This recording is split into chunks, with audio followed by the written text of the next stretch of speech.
At some point in the history of the modern world, human minds could no longer support the traditional spiritual ideas of a meaningful order, and the whole structure supporting Western spiritual belief came crashing down. Perhaps the structure itself did not accord with nature, or perhaps it had deviated too far from reality to be supported any longer. Human beings stand in the rubble of former beliefs.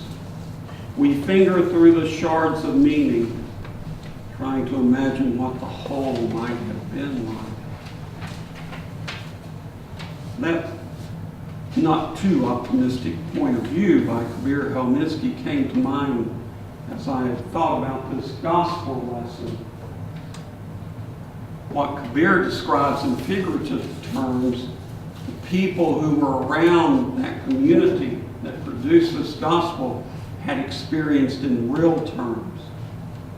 Probably 30 to 40 years before at least, the temple had been completely destroyed.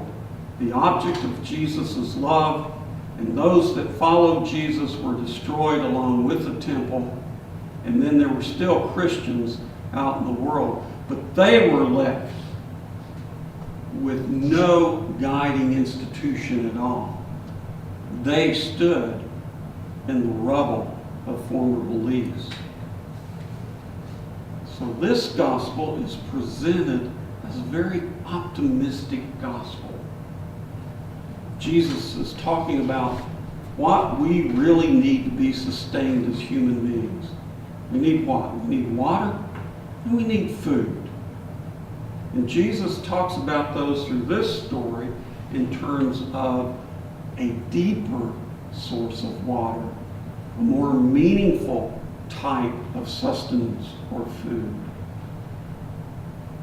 Today, we are experiencing figuratively what those early followers of Christ experienced in reality. Remember the 1990s? Birth of the internet? But that really wasn't that spectacular because the internet was doing this. It was going one way. It's called Web 1.0. Then another completely seismic shift that most people didn't really notice happened in the middle of the last decade. It was called Web 2.0. You know what Web 2.0 is? It was going like that, and all of a sudden, it came like that. So people who were producing content on the internet all of a sudden had people talking back to them. The institutional paradigm shifted. Institutions could no longer stand up here like priests and say, this is what you have to believe, this is what you need to know, this is what is important, because the world shifted. And people started saying things like, why? What do you mean, why? You questioning me? Well, look at all the empty chairs. Yeah. The church as an institution had a very difficult time dealing with that paradigm shift.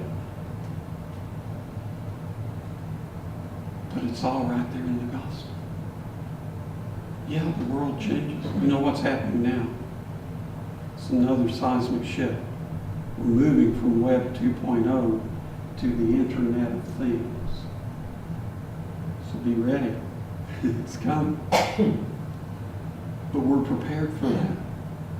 Those of us who truly seek after the sustenance that Christ offers, we are prepared for that.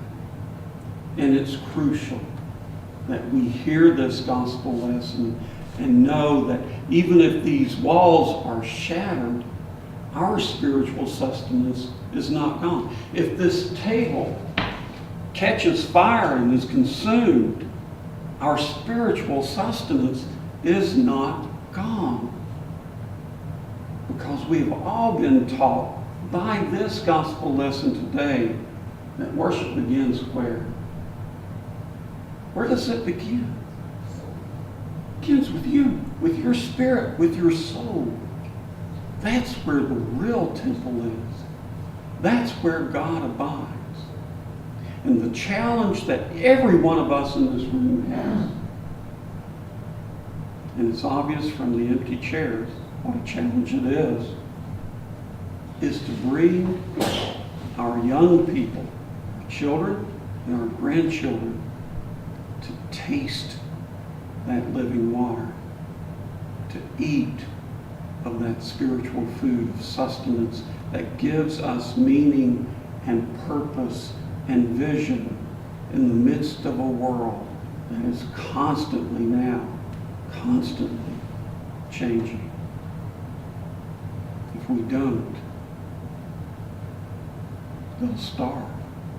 They'll die of thirst. They will lose their soul.